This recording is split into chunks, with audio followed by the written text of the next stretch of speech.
Hello and welcome to Real-ationship Talk, the podcast hosted by yours truly, Teresha Young, relationship master coach, where we have open, non-judgmental, heart-to-heart conversations about love, self-care, dating, and relationships. And for this week's episode, I am being joined by the awesome Greg Fearon. Welcome. Thank you for having me. Oh, it's a pleasure to have you on the show. Finally, I would say that's all down to me, though, isn't it? I've been waiting for this opportunity. Oh, because it's going to be fire. Yeah.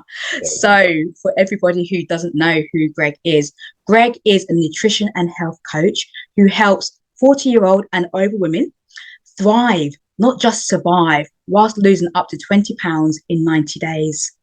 For many of the women he's worked with, getting healthier, losing weight, and becoming the person they want to be isn't easy. Life, perimenopause, menopause all take their toll. So, can Greg help you? With a background in endocrinology, gynaecology, and nutrition with coaching, he can help you master your mind and master your body. Boom. Master. I love that word, given that my title is relationship master coach. So I have an affinity to that word. We're vibing today with all the pink and everything, and Exactly. It wasn't planned, people. So if you're watching this on YouTube or on a video, it wasn't planned at all. It wasn't engineered. It's just that vibe that we got, isn't it? Hey, so I would love for you to share with us some of the key highlights of your life journey that led you to becoming a nutrition and health coach. Oh Lord, where should we start? So I'll take you back to when I was about 11 or so, 11, 12. And I guess the gods of puberty took charge. And I was always quite a chubby kid. You know, I wasn't the most athletic. Growing up in a Jamaican household where food is paramount, eat more food. And it's full of love. Or you think the food's going to run out. Yeah. Oh, you know the line. They're starving children in Africa. Always that. Exactly. Be grateful. Add a little bit more all-purpose seasoning to that too. Yeah, have some more dumpling. So then, about 11 or 12, I don't know. I just found the ability to run. I got coordination. So throughout my teens, I was able to, sprint, athletics, and play football to a decent level. So then I went into uni and did a sports science degree. So that happened from there. But throughout this, I've always seen my mum and my sisters suffer with their weight. I didn't go straight into the kind of nutritional sports industry straight away. I went into management roles. I worked my way up in a big mobile company. You might remember Carphone Warehouse back in the day.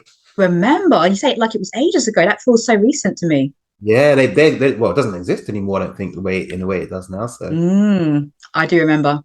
But yeah, so I worked up to kind of very senior management. I was managing about 300 people, and I used to do my personal training and nutrition work on the side. Then went into the pension sector and did management in there, and then went into the NHS. Okay.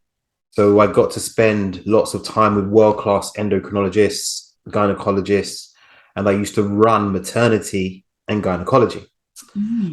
Throughout all this time, though, most of the ladies that came to me were just confused. They've tried all the diets, they've tried all the fads, and just didn't know why they couldn't lose weight and they couldn't get healthy. And I saw my sister and my mum go through this, and I realized that I can't coach family. No. Go and work with someone else, all right? Is it because it's too emotionally invested in that and their outcomes, or what is it? I don't think they listen to you. Okay, fair enough. They just don't listen. They're like, yeah, you're just a brother, son. You don't matter. But what I think has been really beneficial for me is that I've had that management, leadership, coaching experience. Yeah.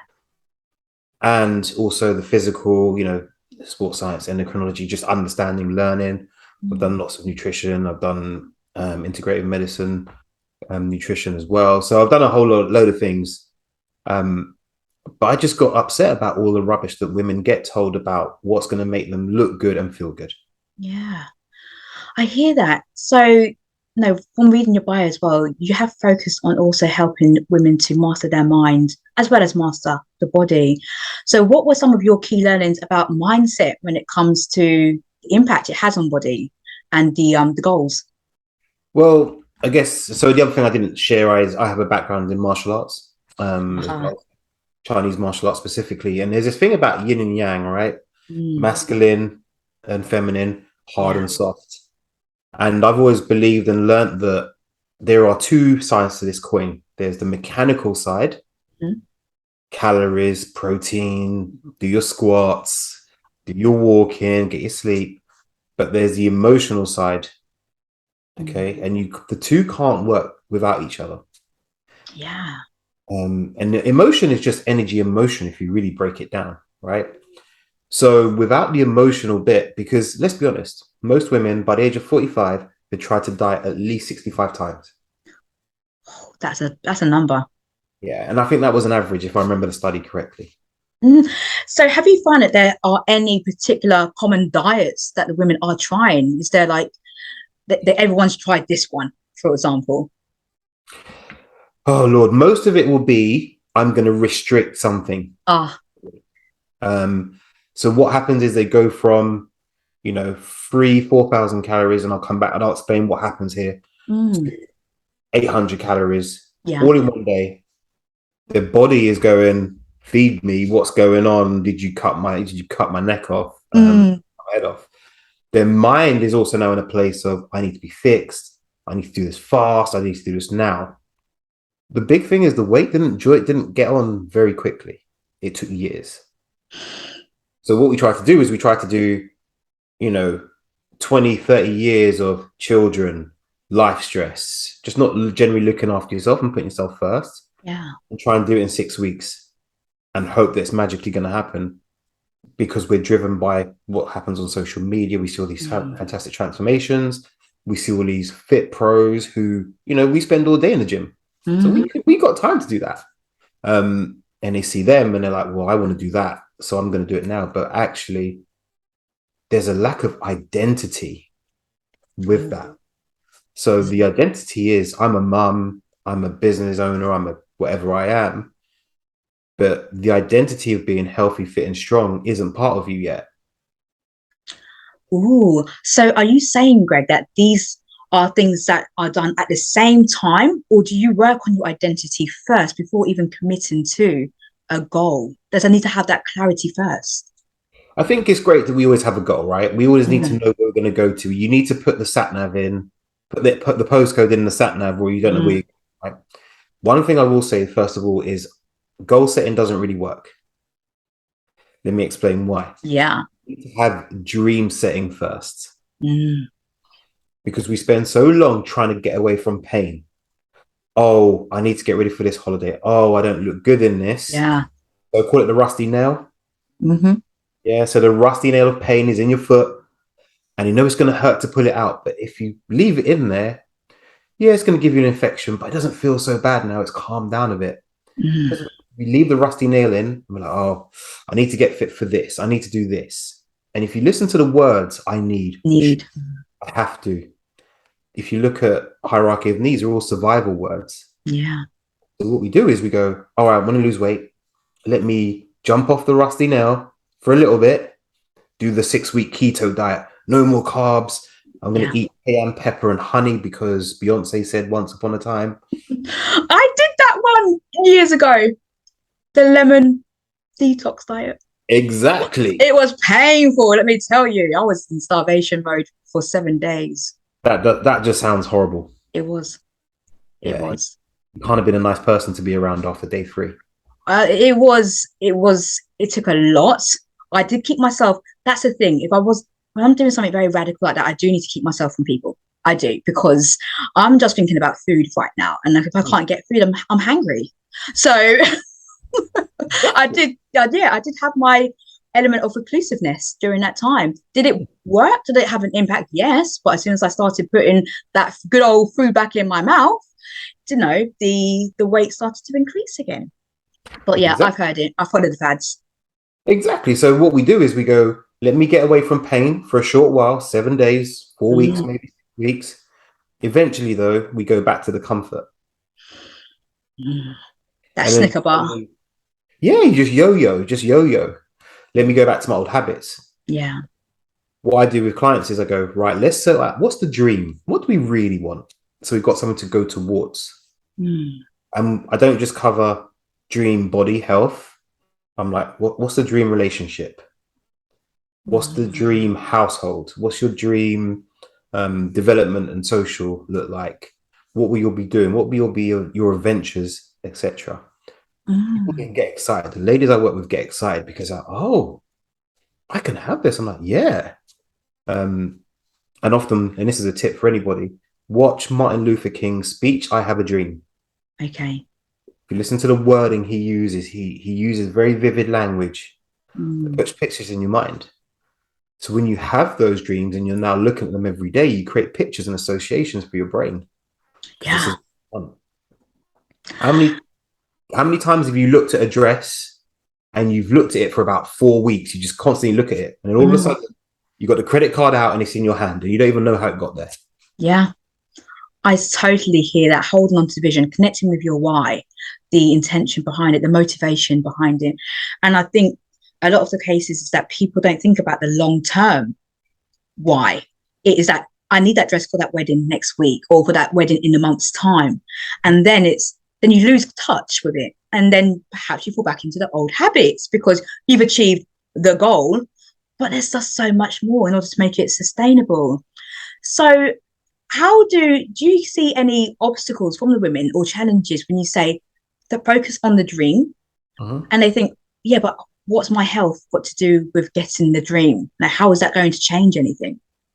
Very simply, this how you do one thing is how you do everything. Mm. So if you're not looking after your health, I guarantee your relationships are suffering too. Mm. Prime example, you may not be intimate with your partner Yeah. because you're sitting there wondering, well, he might think I look fat, he might think I look that, or she might, whatever. You're thinking, oh no, I can't get, jiggy with it with the lights on because I'm worried about how I look and feel. Mm. You might not then, so if we then take that to your career and business, well, I guarantee you're not showing up fully because you're not showing up for your health anyway. Yeah. So there's a mismatch. It's all aligned. You can't skimp in one area and expect it not to hit you in other areas of your life. Mm. I so hear that. It's like an exercise I do with my clients, which is the wheel of life, which, yeah, the wheel of life. It's just doing that full circle to say, Mhm. okay, you're focused on health right now. What about your career? What about your relationships? What about your hobbies and your interests? All of the other components that make up the circle of life. It's all interlinked. It really is. So, Greg, what moved you into working with women approaching menopause or perimenopause as well? Why specifically that niche? Oh Lord, it kind of happened by accident. I think most of the ladies that came to work with me were like, "Greg, I've listened to what you say. You talk sense. You're not Mm. scaring me with, oh, it's my hormones and all the rest of it." And it's actually more fun because ladies, when you're approaching that age, there is obviously some hormonal shifts. Mm-hmm. Um, but what really lights me up is because that's the time when a lot of women are coming into a stage of they don't know what to do with themselves. Okay, yeah. The kids, look, let's be honest, once your kids pass 3 year olds and they know how to use an iPad, you don't really, you're not needed anymore, right? Yeah, the rejection's real. Yeah, you're not needed anymore. So it's Mm. like, okay, the children maybe flying the nest or getting a bit more independent, etc. And now you're left with, well, what about me? Like, who am I? What's going on? Yeah.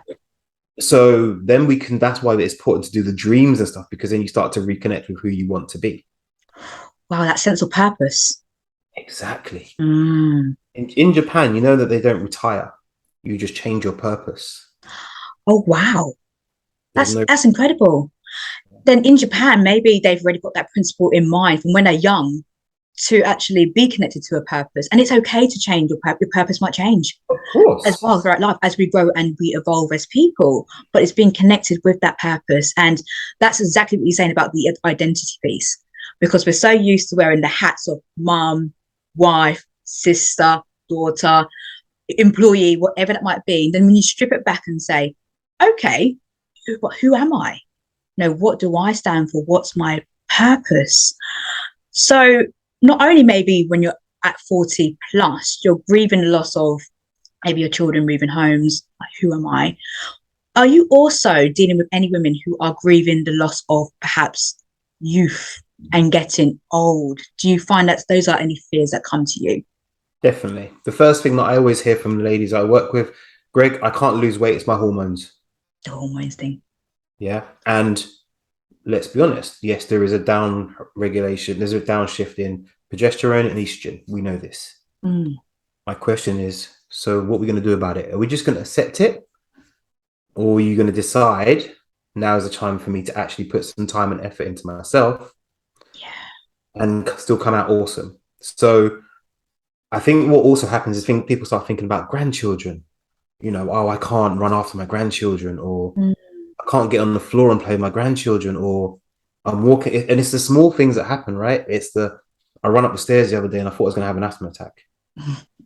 Or you just don't feel energetic in yourself. Yeah.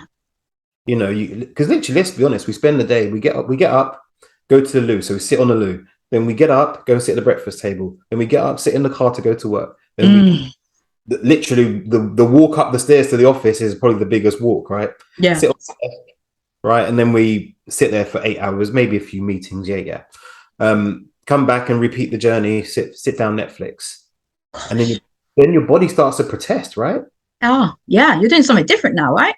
Yeah, all your joints don't move. Yeah. You're like, the synovial fluid in your joints is just all seized up. You're dehydrated. So now what's happened is that this is an accumulation of all of the years of neglect. Yeah. And your body's now going, come on, what are we going to do about this? Oh. And that's when you see the signs. And it's often something like you go to put on a pair of trousers, you go to put on a dress, and you're looking in the mirror and you're like, who is that? What has happened to me?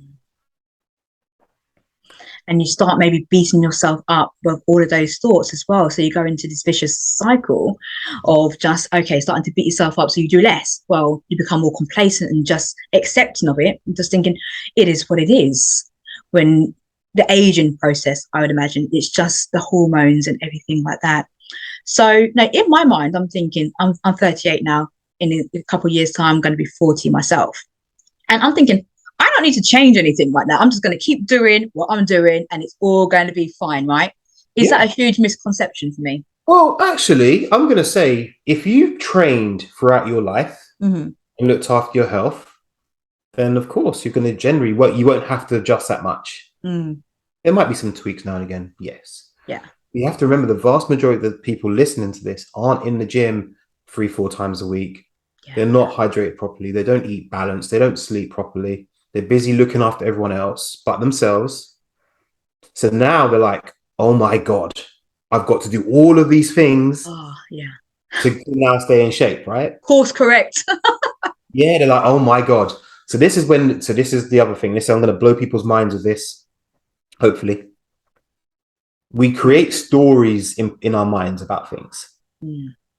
So here's the thing. The story they'll come to me with is, Greg, it's my hormones. That's a story. Yeah. And the fact of it is, actually, they just didn't look after themselves. Oh, gosh. That's going to sting. So what happens is you start living a certain way, right? So, because of the story, it's my hormones. It's my age, all the rest of it. That means I can't do strength training. That means I can't eat. That means I can't stay motivated to do the things that I want to do. So you start living a life that's a result of the stories you've got about yourself. And I'm going to just take it even further. If you go back to when you were 6, 7, maybe, or maybe in your teens, generally I'll find in a coaching session that there's been an event or events that you've created stories about that you are still living your life in that way. Oh, yes. Completely hear that. Because what we are obsessed about is often not really what we are obsessed about. It's something that happened in the past and it's unresolved and something to work on and to heal or resolve to move forward so that you can recreate, I guess, a more positive story about it. It's about separating the story from what actually happened. So you've got the facts there. I like to put it in two circles actually for my clients so they've got that clarity. So what happened and what's the story you're creating around it? What happened, for example, oh, my husband didn't text me back. The story around it, he just didn't text you back, right? Story is he's cheating, or he doesn't care about me, he's not bothered, all of these other stories. So it's like, so what's the wound here? You're feeling maybe rejected. Are you feeling rejected? Are you feeling abandoned right now? Where did the abandonment come from? It can go deep. And that's what I love about what you do, Greg, is that it's not just a surface level, because you can help women lose up to 20 pounds in 90 days. And I put that as an average because I've had clients lose 30 pounds. I've had some lose 10, 15. Yeah. You'll often find, though, it's not about the weight. The weight isn't the problem. Yeah. The weight isn't the problem. Let's be honest. When you really dig and talk to people and actually communicate, I don't feel sexy. My body doesn't move the way I used to. Yeah. I don't feel confident. Yeah. I don't feel healthy. So these are all feelings now. The scale, if you know how to use it, the scale can be a great tool. But we're so wrapped up in this little number. Like for me, so my clients, I get them to weigh once. Okay. When's that? At the start? At the start. Yeah. So I can understand roughly what I think their calories need to be, right? We're now back into the mechanical. Yeah. The thing that I really work with people on is habits. Have you trained twice this week? You said you were going to train this twice this week. Have you done that? Yes. Awesome. Let's crack on. So now you've got a win. You've got a win in the win column. Celebrate that. Yeah. So now we habit stack. So you've done that for maybe 3-4 weeks. Is it ready to bump up to 3 times? Oh, do you know what? I've got the confidence now to do it. Awesome. Let's do that. Can you eat 2 portions of protein each day? Yeah, I can do that. Okay, let's do it. Do it for a week or 2. Okay, can we bump up to 3 portions of protein now? Yeah, I think I can. Okay, well, let's get it done. Over time, because we take measurements and we do pictures and stuff and all that good stuff, you'll find people and then I get a message 3 months later, Greg, I'm 25 pounds down. I'm like, yeah, good job. Yeah. Because you don't if you give people too many things to look at, they can't do it. That's why they go on all these programs. They get a whole lot of information. Yeah. You get the wall planner, get the workout chart, you get this. No, too much. Yeah. Going to overwhelm. Yeah. Yeah. It's like analysis paralysis in a way that there's just so much to analyze that you don't do anything at all, or you slow down and you just don't have that vision. So it's like being a parent to a child, isn't it? That positive encouragement and reinforcement that you give to them. Great. So can we do more? You just stretch them a little far in their comfort zone, stretch. That now becomes their comfort zone. So you stretch them, that now becomes their new comfort zone, and they start to really expand their horizons there.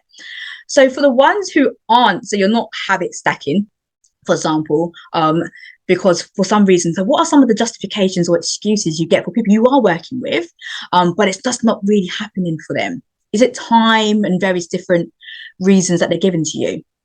Okay, I'll give you the surface level ones first. The hormones is one, classic. Yeah. I'm not fit enough. I can't work out like so-and-so does. Okay. I can't stay motivated. Classic. Oh, okay. I don't have time. Yeah.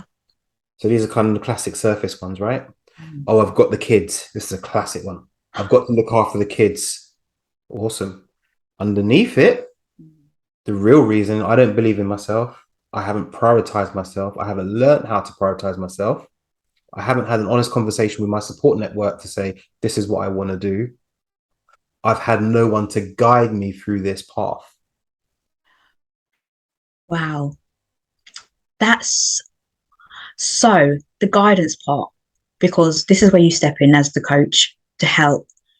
Do you feel, because sometimes, when I've spoken to my clients as well, they say that they feel really safe, being with me as a coach. So it feels to me that there's that whole safety aspect as well when it comes to investing yourself into anybody as it is. You have to feel safe with them. So again, you're giving them the encouragement, maybe a little bit of accountability that you're giving them as well. So do you find that the relationship with your clients, is it more like a friendship type dynamic you have, not like a friend, but how do you help them to feel safe? I think the key thing as a coach for me is I have to hear them, Love that. understand them, Yeah. and give them the space, like you said, to be able to go to just word vomit. So my job as a coach is I need to ask the right questions, Yeah. find the right answers so we can build a strategy. So for me, it's almost like data collection. Yeah. And I'd rather my client comes to me and says, you know what, Greg, I had the most awful week and I haven't done anything. Those conversations are my favorite. Oh yeah. Because I want to understand, okay. And here's a very big difference. And for anyone listening, this is something to really think about. Generally, I won't ask why they didn't do it.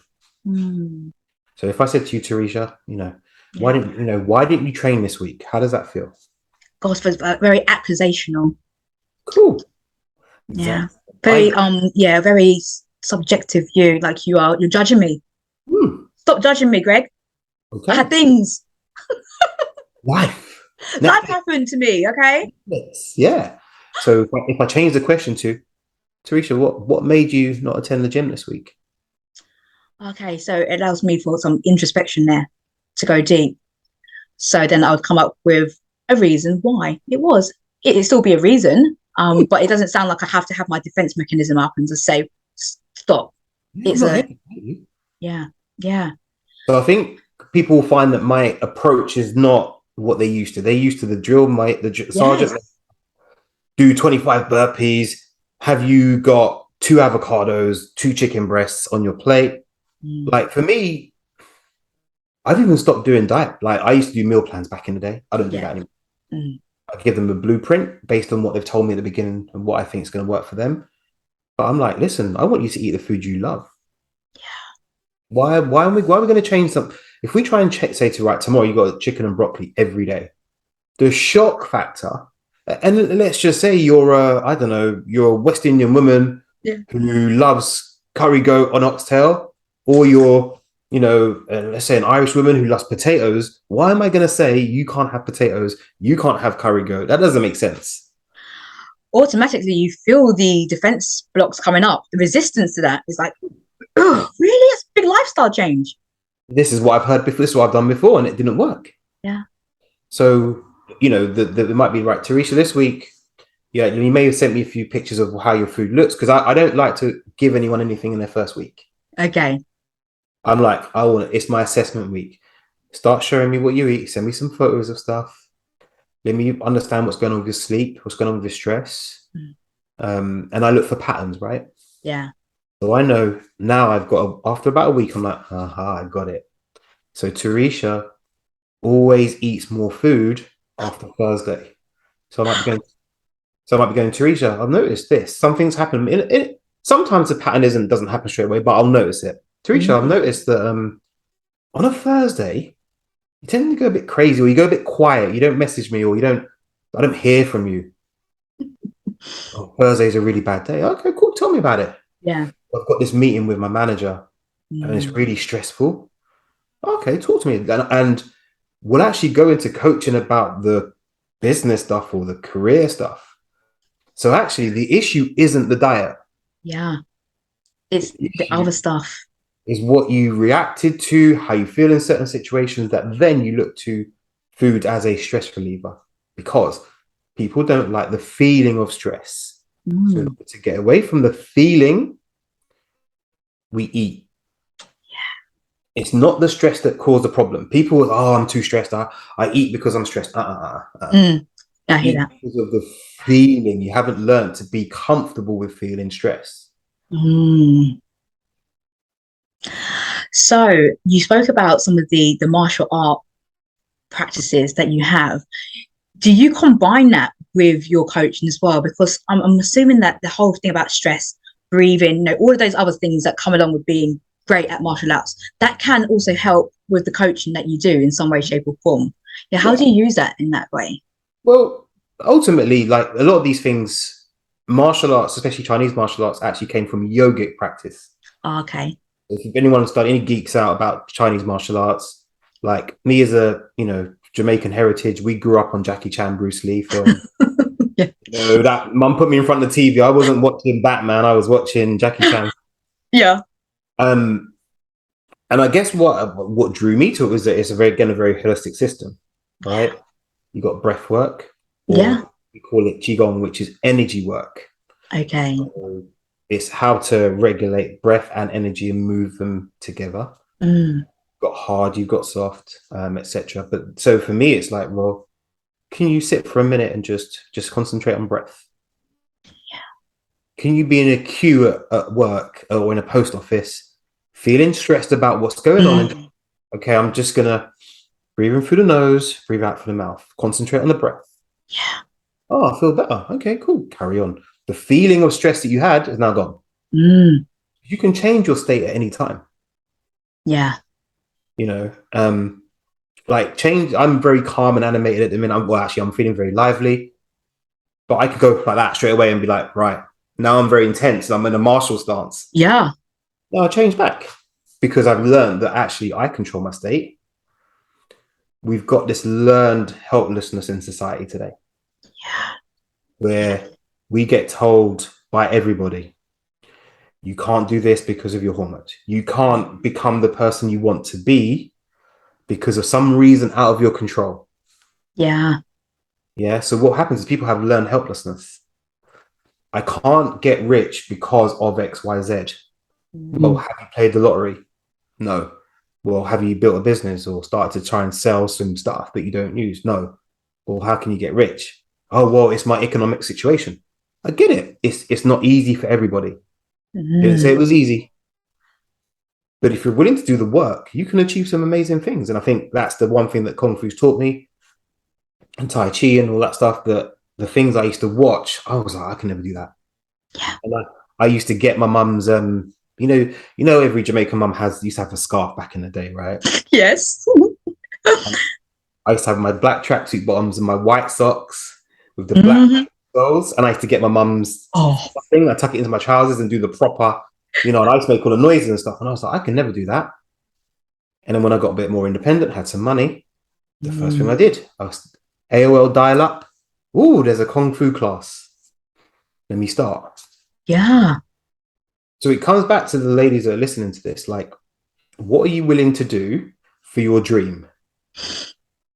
Mm. And it doesn't have to be everything at once. In fact, it never was. Yeah. Serena Williams, right? Watch the story of her dad and how he brought them up. He made them hit the ball the same way, like I don't even know how many times. So we've got this paradox of learned helplessness with lots of distractions that cause us to just not do anything. Instead of going, let's do one thing and Yeah. do the hell out of it. Yeah. Ham. You go ham on that one thing rather than Yeah. just chunking it down and making it more achievable for the mindset to process that I can do this in stages as well, rather than going into that whole state of overwhelm. And it's really interesting what you're saying there about the whole helpless side of it too, because when we are feeling helpless, that can trigger some of our insecurities as well, and our attachment styles that we therefore form with other people, because it's that helplessness, neediness that will come out of that potentially as well, getting validation from other people for all the wrong reasons. You can get validation from a coach such as yourself. You're going to big you up and be like, yeah, you're doing great, and also in those moments when you don't feel like you're doing great, it's still there to cheer you on and be your biggest cheerleader. And it's taking that power back to know that we're not powerless, and we're not, you might feel helpless, and we're not going to say your feelings aren't valid. We're not saying that at all. However, how can we shift you gradually so that you feel more in your power? You feel more that you can navigate the world and achieve your dreams. And I think it's so important to have that vision as well, to connect them to that overall vision. So for you then, Greg, helping your clients to master their minds, how do you also master your own mind? I have a coach. There you go. Touche. Like, here's the thing, right? We always think we can do everything by ourselves, right? Mm. And if you want to go fast, go by yourself. If you want to go with others, if you want to go far, go with others. Mm. So I invest quite heavily in a coach. I have a coach. In fact, I was in a mastermind just this weekend. You might have seen me in an ice bath. I And did see that. I thought, "Huh, you're on your own there in that ice bath." I know, classic line, right? Black people. I can imagine all the black people like going, "Yeah, we don't do this ice bath business, people." We don't do that. Let's turn the central heating up to temperature 28 and live our best Yeah, tropical life, right? exactly. I'm still in Jamaica, but well, I think one of the things for me was having a coach. Yeah, having someone in my life who is not just a coach for kind of business. We talk about everything, mindset, Mm. everything. Like I don't hide anything, so it's the same as I treat my clients. Yeah. I can't expect to coach and learn how to coach if I don't have a coach. I have to role model the behavior. In Yeah. fact, I have someone who writes my training programs for me. You see, even though you could potentially do it yourself. Of course I can, but I won't see my blind spots in my training. Yeah. Mm-hmm. So I get someone who writes the most horrible training programs for me, does two things. I don't have to think about it. I can concentrate and work with my clients. Yeah. Number two is someone who can go, well, you haven't done this exercise for a long time and you develop this. It's in your program. Because I will skip it and go, let me do my favorite exercise. Yeah. I've Yeah. done that too. Yeah. We all do. That's one thing. I think journaling is another thing that's really great. Writing down the thoughts and understanding and pre-planning. Like the power of time boxing your day. Mm. So you write down all the tasks you have to do, and then you time box. How long is this task going to take? I put it in my calendar. Yeah. Love that. Yeah. Wow. That's so important, Greg, because we can have a to-do list, or I like my one to be getting things done. So I feel like to do makes it feel like it's always to do. I'm getting things done. So it's my getting things done list. But to actually weigh up and quantify, that's where some of the power comes into it. How long does it actually take for you, or for me? Because I drink 16 ounces of celery juice every single morning, raw. Well, how long does it take me to actually make that up? Okay, I've calculated it. It takes me 13 minutes to do the whole process. So I can time box that into my day. Do I do that into the morning? Do I need to slot that into the afternoon? I know it sounds very precise, but sometimes it's all about precision. If we can get some clarity on how to time box, because then we will have that excuse, I don't got time. We all have this, we all hear it, we all got the same 24 hours. So it's how we use that time. It's choice management rather than time management, as I think. How are you choosing? Yeah, how are you choosing that time that you have and becoming more aware of that? Journaling too, Greg, that has been so powerful for me to be able to witness my thoughts. And I know, like my clients as well, that they find the power within it, because when you see it on paper and you go, oh, did I really just say that?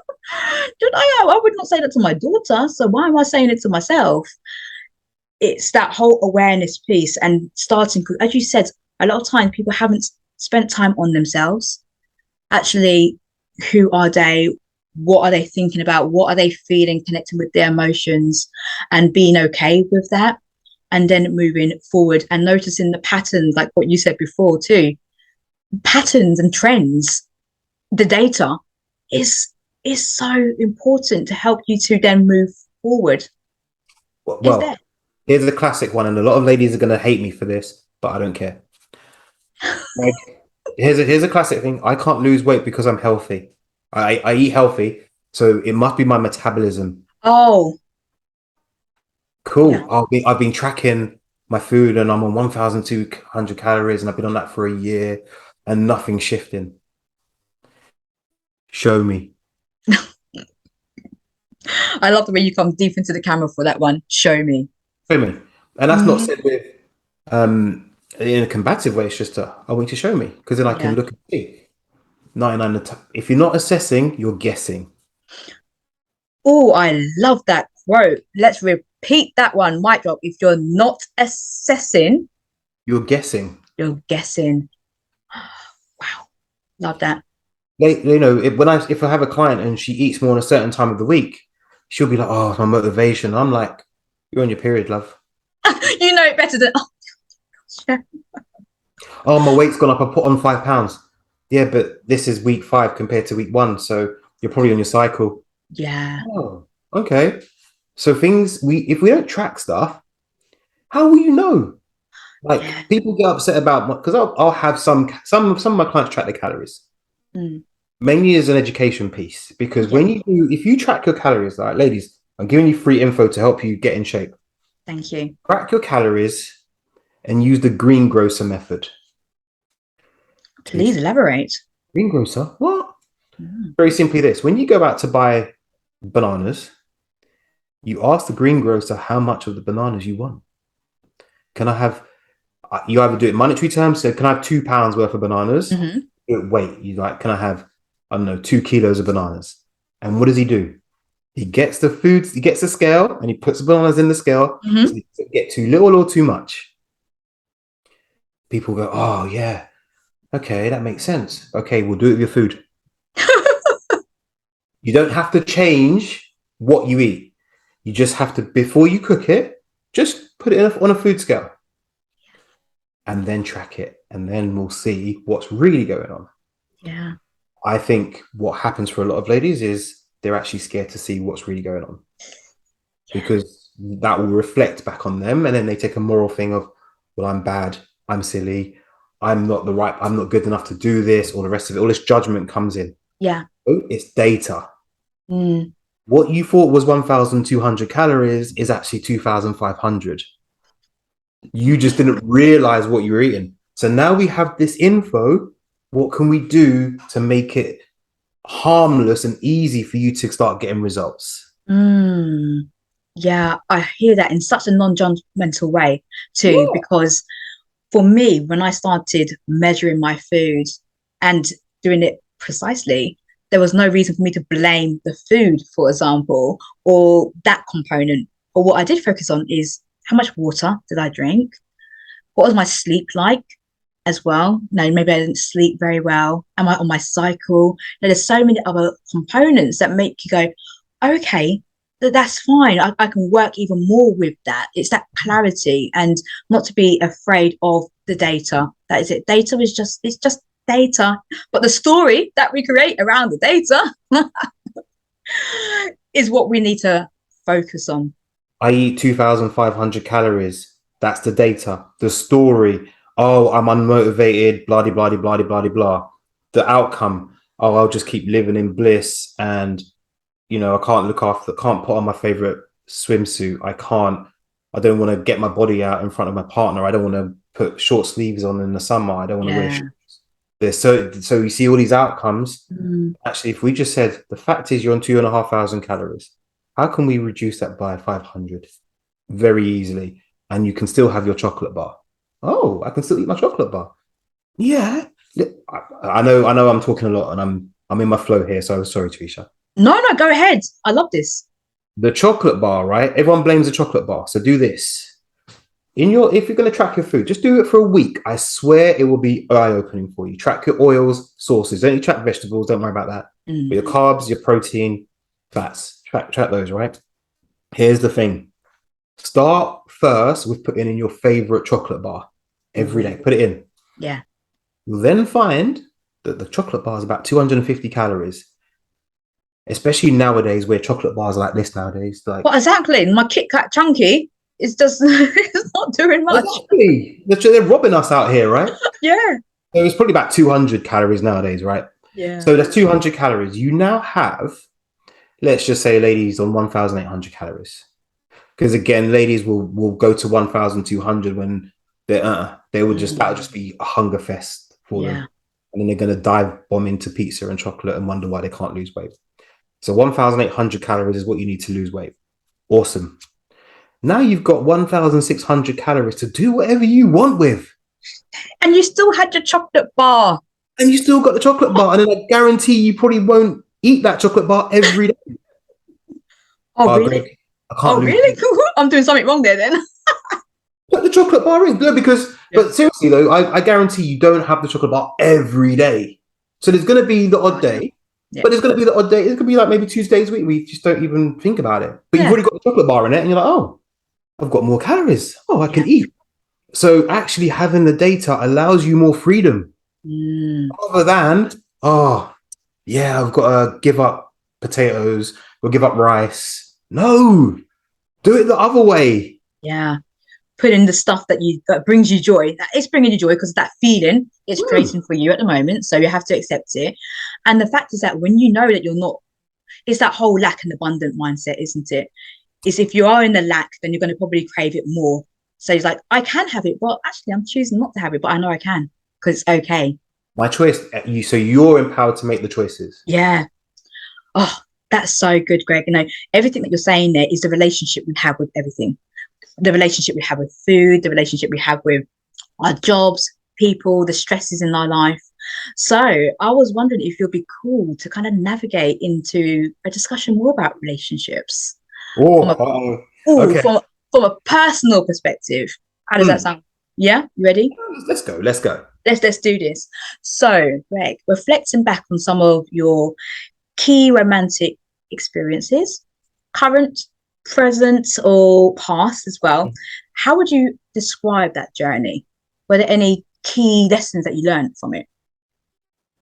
I guess the biggest one is not to assume anything. Ah, If there's any one big thing I would take away is that, unless you actually understand and talk to the person, you'll never know. So mm, don't make up more stories. yeah, Like, if that person is your person, they will understand you. They might get angry. That's okay. Like, we're not here to be liked by everyone, and not your partner doesn't have to like everything about you, mm, but they need to accept you as you are. yeah, So if you don't open your mouth and say, "Listen, on a Friday night," and I guess this would be from a very male perspective, I like to sit in front of my PlayStation or I want to watch Marvel movies. But instead of like hiding it and it gets all confrontational, at least it's out in the open. yeah, You can do something else. That's cool. That's actually a good thing in a relationship, right? To have your own pursuits. yeah, Or you can say, "Hey, do you want to watch this Marvel film with me? Like, it's got the same elements as every other film: comedy, jokes, relationships. It's all got the same thing. They're all the same formula.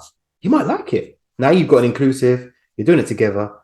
And it's all good. So for me, don't assume anything. Just be open and just share what's on your mind. Like, I mm, know we're scared of the story of what might happen, but it's just a fact. Just tell the fact, yeah. and then you can worry about what then you do with it after. But it's all information. It is all information. I completely hear that. And, communication, as you said it there, is key. Being able to voice your concerns if they are concerns, or just express your needs without overthinking how the other person is going to respond to it, and just knowing how you can prepare for that conversation. Sometimes it just means preparing for it, even if you think that person's not going to receive it well. What is it exactly that you want to say? What is the outcome going to be from that? And not making assumptions, because it's the assumptions and the stories that we create that can actually hold us back in that. Mm. Have you had any situations there where you have, let's say, like the Marvel situation, where you have expressed your needs, but the other person didn't receive, and they're like, "No, there's no way that's happening." You always get what you want. I guess a classic that every woman's probably been through at some point is the "I'm going to go on a lads trip." Yes. For how long? And who with? Who else is going to be there? Where you going? What's in the suitcase? Yeah. Yeah. I want photos. I want you to check in with me, FaceTime every single day at this Yeah, every time. single day. I want you checking in at 1:30, 5 p.m. AM, da, da, da. Yeah. Because the assumption is that something will happen because, you can't see them. Mm, But then if there's no trust, then there's no point. exactly. So just let the person go. Like if the girls want to go on the girls' trip, let them go. They're going to do what they're going to do anyway. Yeah. So let them go with their blessing. Because if you put up resistance, what happens is you start doing oh yeah, I'm working a bit late, gone to the pub. Yeah. Yeah. And Oh. I guess I'll take this from a very male perspective. Is I think a lot of men like they'll probably do things that aren't actually bad, but they just don't want the noise. Ah, to keep the peace, right? Yeah, Mm. like men will do anything for a peaceful life. Like when we come home from work, ladies, this is the truth. We are done. Yeah. The day is done. We don't care about everything else. And this is obviously again comes into a big thing about well, men don't do the housework. This is a really big thing, right? Mm-hmm. So the women will often come home and then they'll do everything again. And we're sitting there going, what are you doing, love? While we're watching football. And in your head, as a woman, you're probably thinking, this lazy so-and-so. Yeah. Because men are very logical, generally. Obviously everyone's on a bit of a spectrum. We're very logical and we're very like, this was my work day. Yeah. I work hard from here to here. When I come into my home, I want peace. Mm. And I've said to, the other half, or it might be cleaning or whatever. And I'm like, just sit down, man. Just sit down. No, I've got to clean. Mm. And what's happening often is, because I see this in clients who are like, I haven't got time to work out. I've got to make sure the house is done. Blah, blah, blah. Number one, what are your children doing? Are they old enough to help, right? Listen, from the age of about 4, I had chores, right? Mm. Because remember, as a parent, we're preparing our children for life. Yeah, responsibilities. Yeah. Yeah. So why can't they do something? Why can't they pick up their litter? Why can't they make their own sandwiches? You're Mm. giving them responsibilities, right? So that's number one. Number two, is the Queen coming to visit? Like, seriously, unless you've got someone come, I'm not saying you should live in mess. I'm not saying that by any stretch of the imagination. What I am saying is, do you need to clean every night and every day? But because you saw your mum do it, so this is now connection to past. Especially if you've lost a parent, I find this is a very ingrained habit. It's a very much a, well, I want to be like my mum. I'm trying to connect with her on a subconscious level. You don't realize it, but this is what you've grown up with. This is what you've seen. But like my mum, she worked nights. So she was cleaning all day and doing stuff all day. And I would see one of my sisters do the same. And I'm like, what are you doing? And I realized, you're doing what I used to do. Mm. Because that's what you've seen, that's what you absorb, that's what you think you're supposed to do. Yeah. Men, I don't care. We're like, listen, leave it. We'll do it at a time that is right for both of us to do that. Come and sit down and let's Netflix and chill. Yeah.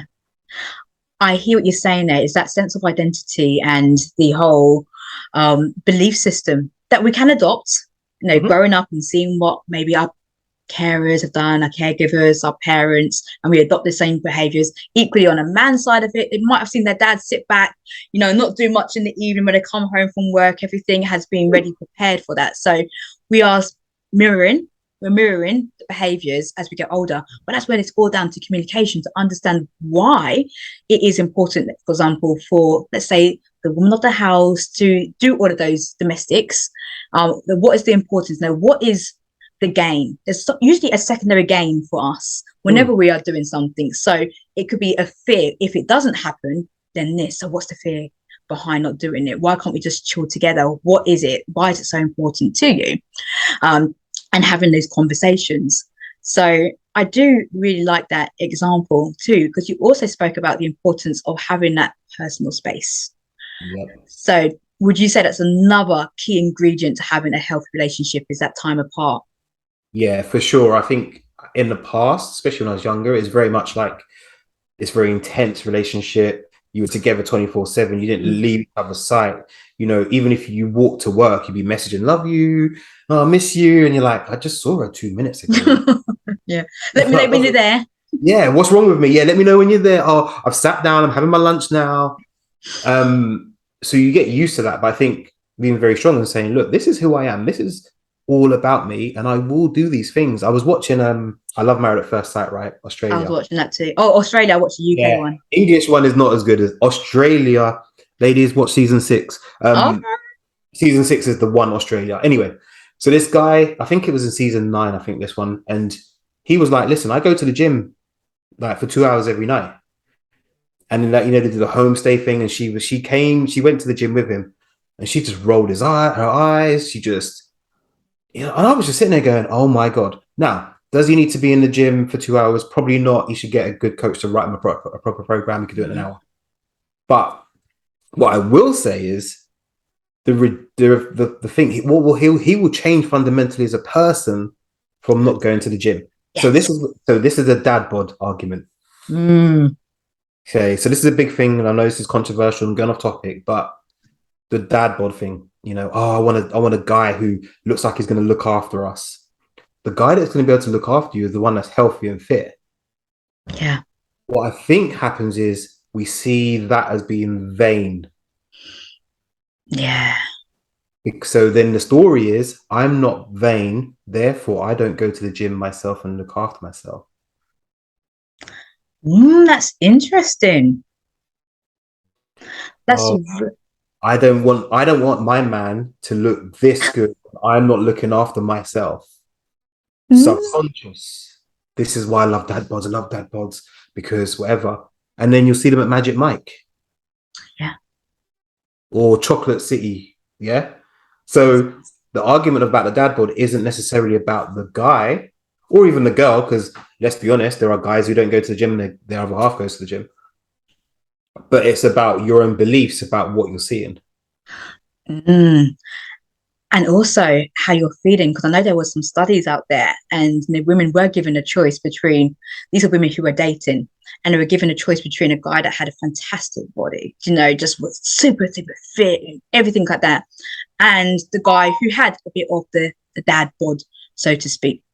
And they fundamentally, a huge percentage of them chose the one with the dad bod because of the safety that they would get from that. Because the guy who was well into, there was some fears and insecurities that were coming up from the other women, which were like, maybe I'm not on par with that person, or he's going to be super attracted to other women, so there's going to be competition, so I don't want to deal with that competition, so I'm going to go with somebody who I'm going to feel safer with. And I'm going to drop a bomb right now. Go on. Ladies, if the guy got with you and you put on some weight, he probably don't give a monkeys. We want peace. We want connection. We want some loving. Hint, hint, nudge, nudge. Mm-hmm. But what happens is obviously how we feel about ourselves. And listen, I've gained some weight at a time in my life. Do you think I wanted to go anywhere near a woman? Hell no. I didn't feel good about myself. So if you're and Cat Williams said it best. Ladies, if you have stretch marks, we know two things. You were either big and got small, or you were small and got big. Either way, we don't care. Now, he says a bit more of an explicit version of that. Go look it up on YouTube. Okay. But the thing is the same. We generally don't care. We have our cuddles, we have our connection, we have our peace, and then we're all good. So what you need to think about is what are the stories in your head about how you feel? Yeah. And everything in this world is all about us. We're the most, people are selfish. We might not want to appear selfish. We do all this, but the 7 deadly sins are real in people. And it always comes down to us, no matter what sphere it is, it always comes down to us. So if you're not looking after your health, I guarantee you're not looking after your business properly. Yeah. Looking after your business properly, you're not looking after your relationships properly. Not looking after relationships properly, you're probably not doing you're not doing your own development and spiritual. Yeah. It all starts with us.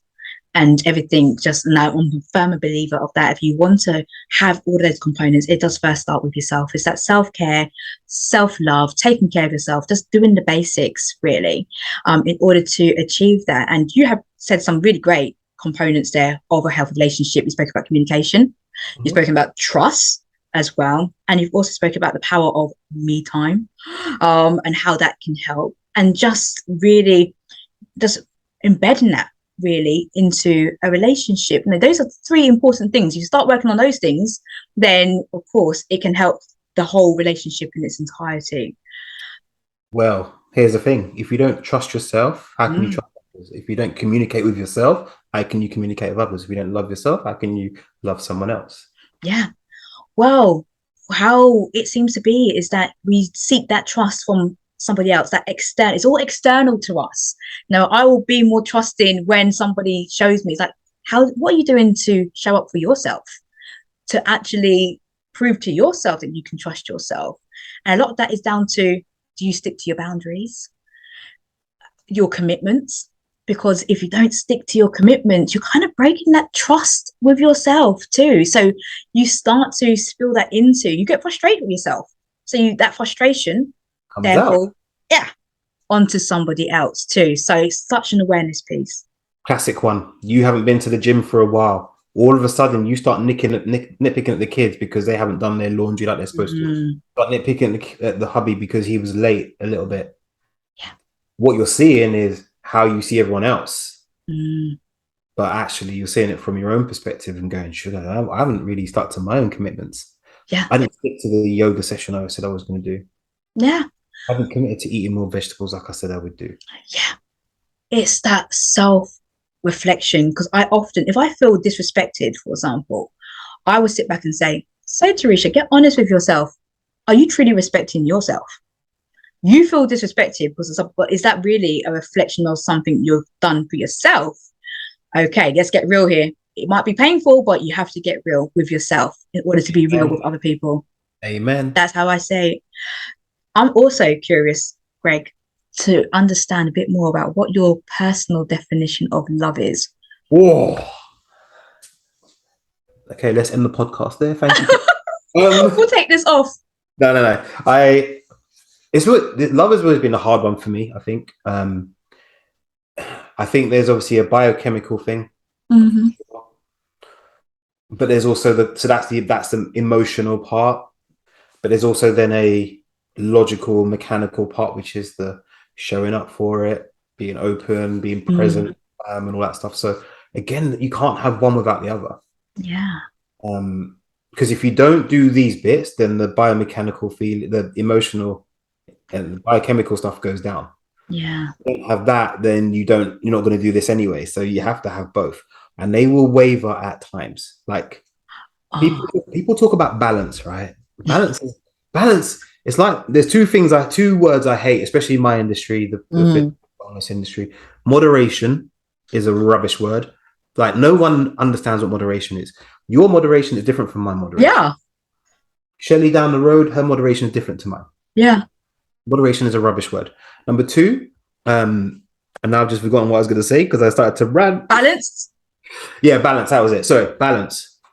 No one is truly balanced. We have this thing about a balanced life. No.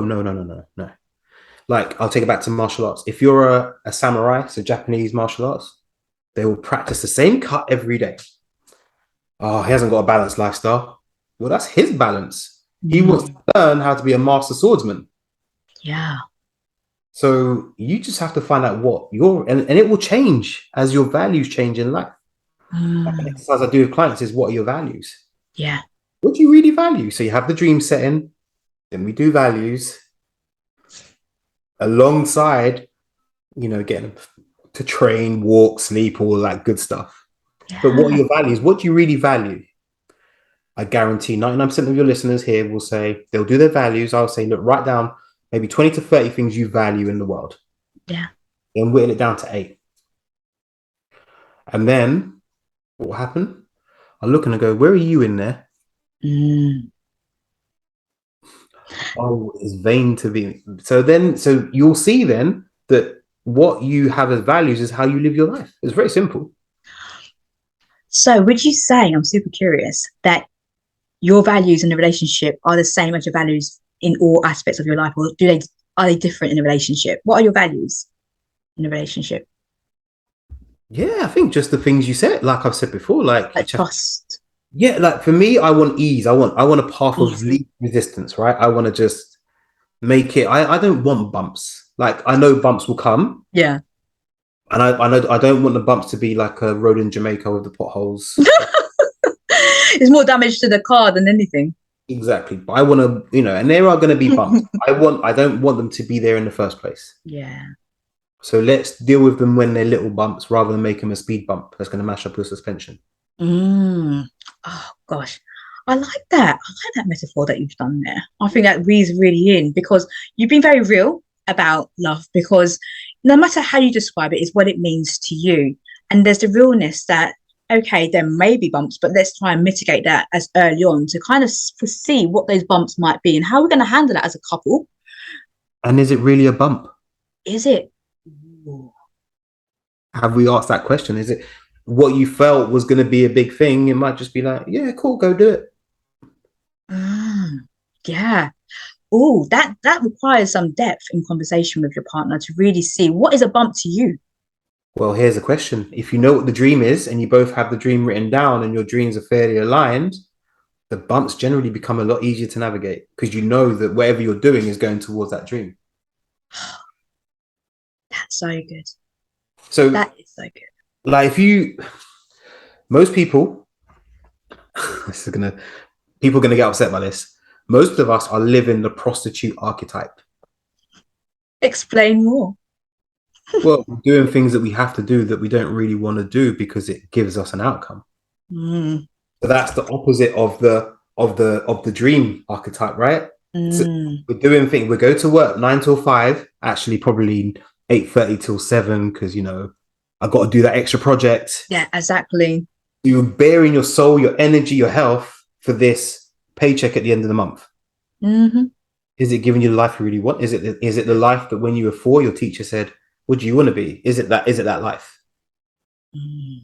I guarantee it's not. So that's what we call a prostitute archetype. You're literally just giving you're giving everything for this outcome. So when Yeah, it starts again, it all goes back to this dream. If it the does dream go is back. enough, you start doing everything towards it, even when you don't feel like it. Mm. If you want your dream house, and this is why things like vision boards and writing your vision down and affirmations that you do every day. So I am this, Yeah. right? All of those go towards the dream. Mm-hmm. So if people are listening, if you want your dream house, people you put an offer in, right? People say no. God, it's like it's out of our price range, right? Then you wake up in the middle of the night. Hey, Terry, listen, I've got a way that we can get that house. If we do this and do this and do, all of a sudden you start finding ways to get around it because the dream's big enough for you to go and do it. Mm. Yeah. That house is the dream house that you're going to grow the kids up in, and you're going to have all the dinner parties and stuff. Oh, Yeah. Now you start finding ways to get around it. Well, do you know what? Let's find the extra 10 grand. Let's just do it mm. Yeah. because the dream is enough for you to want to do it.